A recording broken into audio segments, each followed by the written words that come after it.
విసిగిపోతుంది మా ప్రాణం. ఇక వీడిలా బ్రతకడం కంటే చనిపోవడం మేలు అని అనిపిస్తుంది కొన్నిసార్లు. నా బిడ్డ పరిస్థితిని చూసి తల్లడిల్లిపోతున్నానయ్యా అని ఆ తల్లి విలపిస్తూ రోధిస్తూ ఉంది. ఈ రోజున ఒక్క మాట మీకు జ్ఞాపకం చేయ, ఏ తల్లిదండ్రులకైనా పిల్లలు క్షేమంగా ఉండాలని, వాళ్ళు చక్కగా మంచి భవిష్యత్తు కలిగి జీవించాలని ఆశ ఉంటుంది. కానీ వాళ్ళ కోసం తల్లిదండ్రులకు మనం ఏం చేయాలో తెలుసా? డబ్బు సంపాదించానండి, ఆస్తి కూడగట్టానండి, ఒక అందమైన ఇల్లు కట్టానండి, నా బిడ్డలకేం తక్కువ, నా బిడ్డలకేం లోటు అండి, వాళ్ళకి ప్రతిరోజు సమృద్ధి అయిన ఆహారం, వాళ్ళు ఏది కావాలంటే తీసుకొచ్చి పెడుతున్నా, ఏది కావాలంటే వాళ్ళకి సమకూరుస్తున్నా.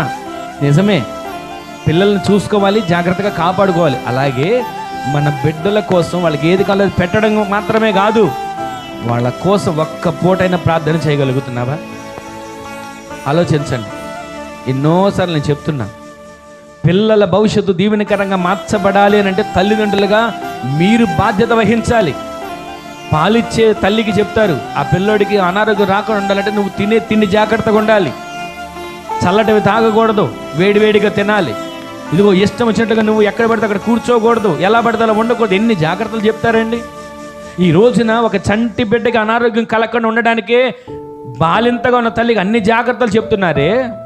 మరి మన బిడ్డలు ఎదుగుతున్నారు, మన కళ్ళ ముందు ఎదుగుతున్నారు, వారు దేవుని సందులో పచ్చని ఒలివ మొక్కలుగా మార్చబడాలని ఒక ఆశ మనలో ఉండాలిగా.